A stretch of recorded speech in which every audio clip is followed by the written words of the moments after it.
Hey everyone, this is Katie from Katie's Coasters, and today I have a very fun video planned for you guys. As you know, 2022 is about over. It is literally the end of 2022, which is so crazy to think about.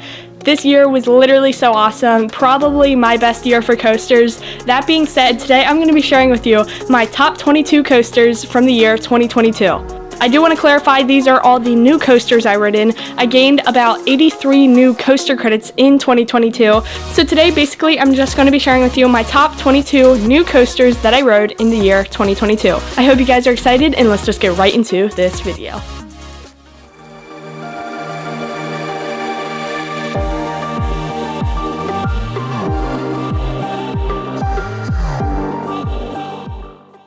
So like I said, 2022 was a great year for me for riding coasters. I went to so many parks, about 27 visits to theme parks in total, and rode 83 new coasters. So I thought this would be a cool idea to kind of narrow it down to what my favorite coasters were out of the new ones that I rode this year. So I can't wait to share with you guys my favorite coasters from 2022. Make sure to stay tuned till later in the video where I share with you my number one favorite coaster from the year 2022. I can't wait. Coming in at the number 22 spot, we have West Coaster at Santa Monica Pier Pacific Park. So this coaster isn't really that great of a ride, I'd say. It's not bad, but I feel like this ride's just pretty iconic for the setting that it's in, and I thought it needed to be on this list somewhere. Like I said, it's not that great of a ride, not that thrilling. You don't really get airtime or intensity out of this ride, but I just thought it was cool being at Santa Monica on the pier with the beach. I just thought it was a really cool view, and it's a great coaster for where it's located. Still a cool ride. Coming in at the number 21 spot, some of you are going to be like, are you losing your mind? Are you crazy? Yeah, number 21 is X2 at Six Flags Magic Mountain. So I did not have that good of an experience with this ride. I rode it twice. I do want to let you know I did ride it twice.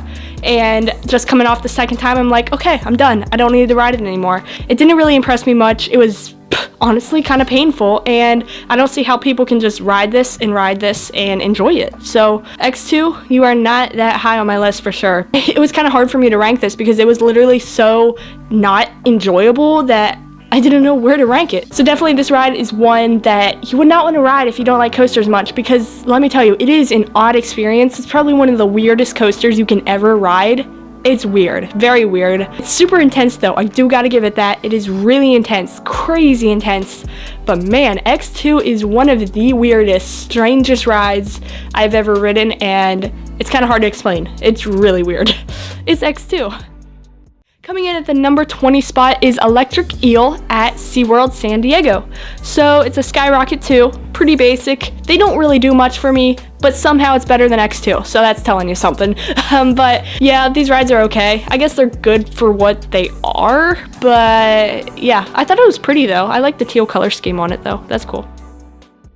Coming in at number 19, this is Journey to Atlantis at SeaWorld San Diego. So I actually also rode the Journey to Atlantis at SeaWorld San Antonio, but I really liked the one at San Diego because the whole experience was so cool. I was not expecting it to do some of the things it did. It really took me off guard, and it was really cool. And I also like how you don't get like overly wet either, because it was like kind of cold when we were there, and I was like, I'm just doing it for the credit. I don't want to be here getting wet. So I also do like how you don't get drenched, but I thought it was a really cool ride, and they did a good job with it. Coming in at the number 18 spot, we have Batman the Ride at Six Flags Magic Mountain. So I'm not always a huge fan for inverts, and I don't normally put them in my top 10 list, if that makes sense, but I thought this invert was pretty fun though. It reminded me a lot like the one at Six Flags Great Adventure. It had the intensity, it had the whip. We got the back row, so we really were there for the experience, and that's what I like to find in an invert, if that makes sense. So I thought it was pretty good. Number 17 is going to be Wave Breaker at SeaWorld San Antonio. I've never ridden any coaster like this, and I thought it was really, really cool. I know it is like a family coaster. I just thought the whole jet ski vibe was super cool, and that the ride's layout was like over the water and stuff. I just thought it was really cool, and I just like the interaction and theming this ride also had, and it's an Intamin, so of course you gotta love it, right? But yeah, such a cool ride. Number 16 is going to go to Superman Escape from Krypton at Six Flags Magic Mountain. So this ride I was really excited for because, you know, I like King the Ka a lot, which is speed and height and intensity, right? But this ride, honestly, it didn't really do much for me. I don't know why. We did it at night as well. It was just up and down. Like, I don't know. It sounded like a jet taking off too. Like, I don't know why it sounds so much more impressive kind of than what it is, honestly. But it's a cool experience, I guess, just to feel the speed per se. But it is kind of old. That makes sense. But yeah, it was okay. Coming in at the number 15 spot is going to be Full Throttle at Six Flags Magic Mountain. I know some people really like this ride, so I don't want to offend any of you, but I think there are better rides out there personally, but I do think the loop was pretty cool, like the double-sided loop. I've never ridden anything like that, so that's pretty cool to say I've ridden. And the launch was cool, I guess. It did have a cool layout. Like, I wasn't expecting it to do some of the things it did, so it kind of caught me off guard, which was cool, but yeah, pretty simple. Full Throttle is 15. Number 14 is going to go to Manta at SeaWorld San Diego. Now this ride, first of all, really impressed me. Like, the starting off of this ride, going into the first room where it like makes you feel like you're under the water and then it just takes off. I thought that was super cool. I was not expecting that. And then just the whole ride I thought was an overall great ride for a family coaster. Yeah, it's not too intense or fast or anything, but I just thought for what it was, I thought it was a really great ride and honestly one of the better family coasters that I've ridden. So yeah.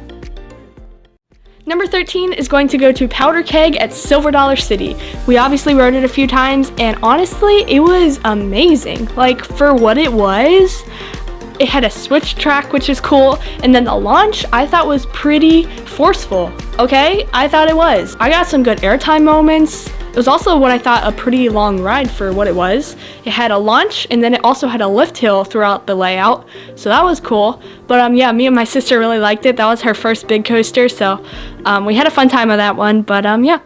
Number 12 is going to go to Wildfire at Silver Dollar City. So the ride itself was okay. I gotta give it that. It was okay. The Cobra Roll was pretty cool.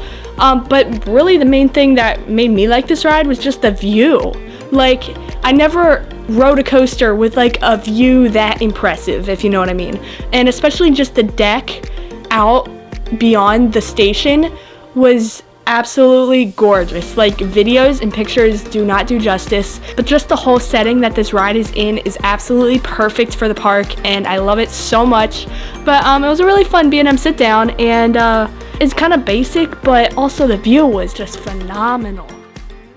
Number 11 is going to go to Emperor at SeaWorld San Diego. So this is a B&M dive coaster. I've ridden a few now. This one's probably my least favorite. I've only ridden 3, but this one's probably my least favorite. It is nice that it doesn't have a mid-course brake run, but I feel like B&M dives just aren't that impressive to me. Yes, it was a good ride, but you know.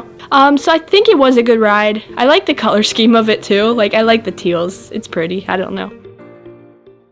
The number 10 spot is going to go to Superman Krypton Coaster at Six Flags Fiesta Texas. This actually is now my favorite B&M floorless. It used to be Medusa at Great Adventure, but when I rode this, I was like, wow. It had some bigger elements, and what was really cool was the rock quarry around this ride and how the ride was incorporated on the quarry. I don't know, that was just really cool. So I think Fiesta did a great job with that, but this is a really good floorless, and I loved it.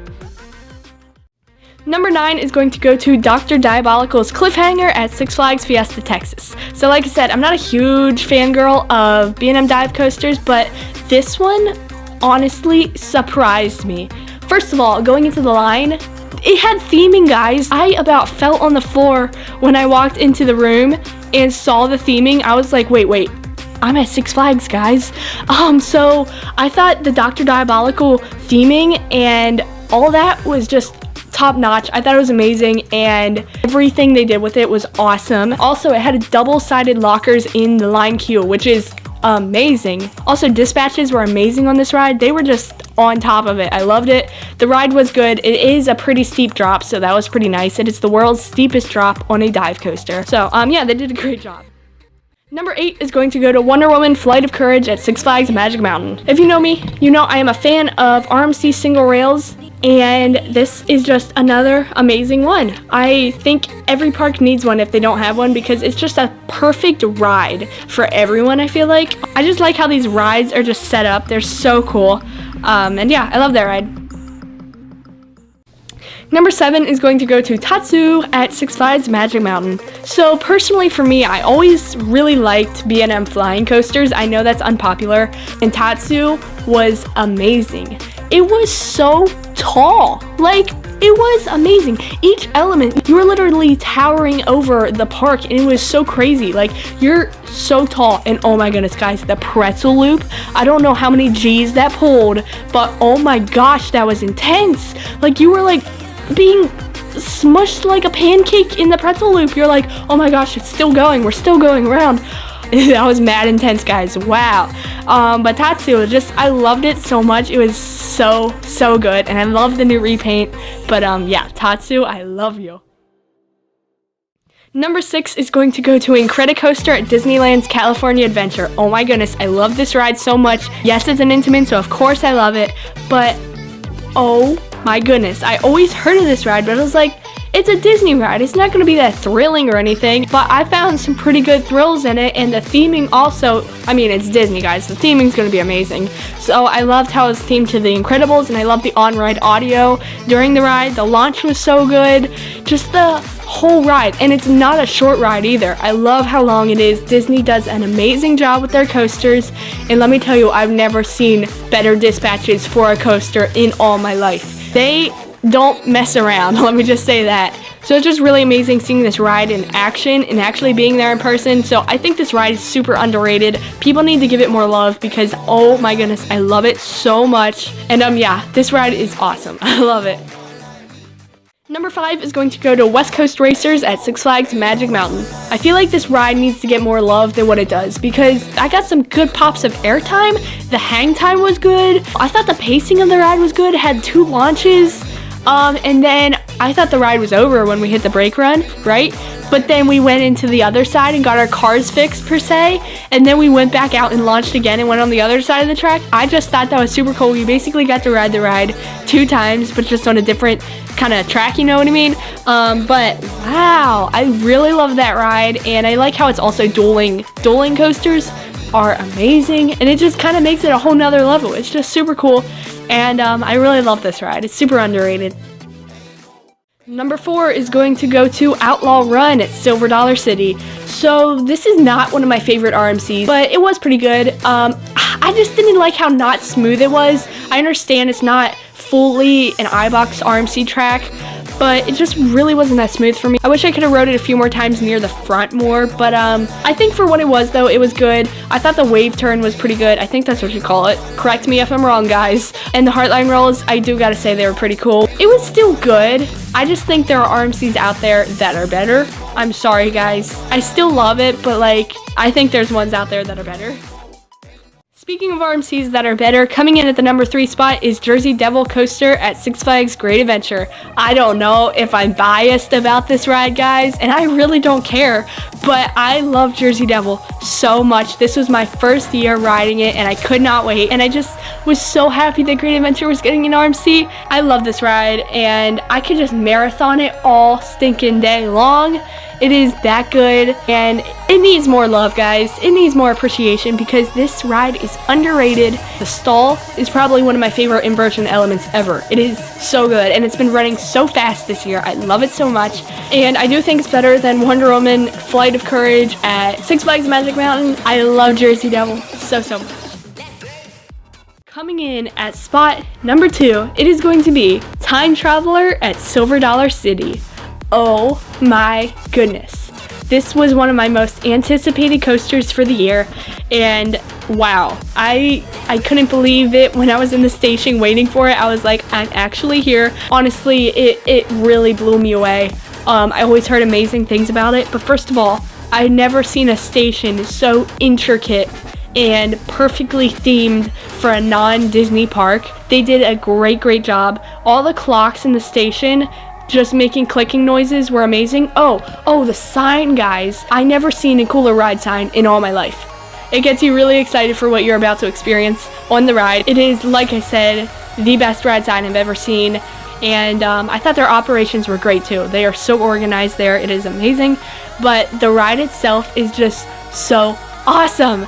Like, it is unlike anything I've ridden, and I love it so much. Like, as soon as you leave the station, you drop, and that is one of the best drops ever in the back row at night. Maybe I should do a review on it because I feel like I could rant on and on about how amazing this ride is. So let me know if you want to see a time traveler review. That would be cool.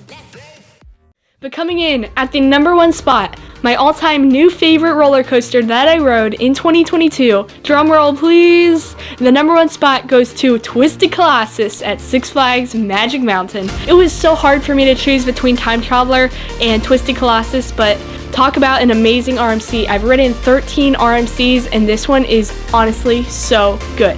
It's not my #1 favorite RMC, that's Steel Vengeance, but this one is pretty darn close. And guys, I got a duel twice. So I don't know if that just made it better. It probably did. Honestly, yeah, it did.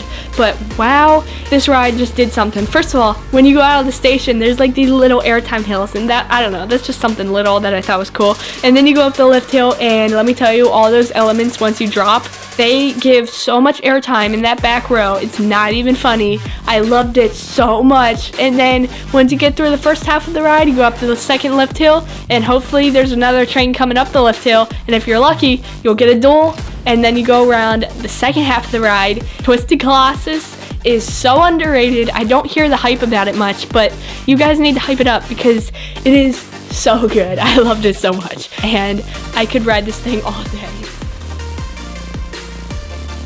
But anyways, guys, that is my top 22 new roller coasters that I've ridden in the year 2022. I hope you guys enjoyed. Like I said, 2022 was an amazing year for just all the coaster trips we did and all the coasters, and for it being my first year in the coaster community, guys, it has been amazing. You guys have been super amazing. It's been just an awesome year, and I cannot wait for 2023 because it's going to be even better. I can't wait to take Katie's Coasters to the next level. Thank you guys so much for watching this video. If you enjoyed, be sure to give it a like by clicking that like button so I know you guys enjoyed it. Also, make sure to subscribe down below to the channel so you don't miss out when I upload next here on the channel. Also, make sure to follow my coaster account on Instagram at Katie's Coasters so you don't miss any coaster and theme park related content over there. I'm just super thankful for you guys and all your love and support, guys. It has been a real amazing year. I hope you all have a great new year. Thank you so much for watching. I love you all, and peace out, everybody.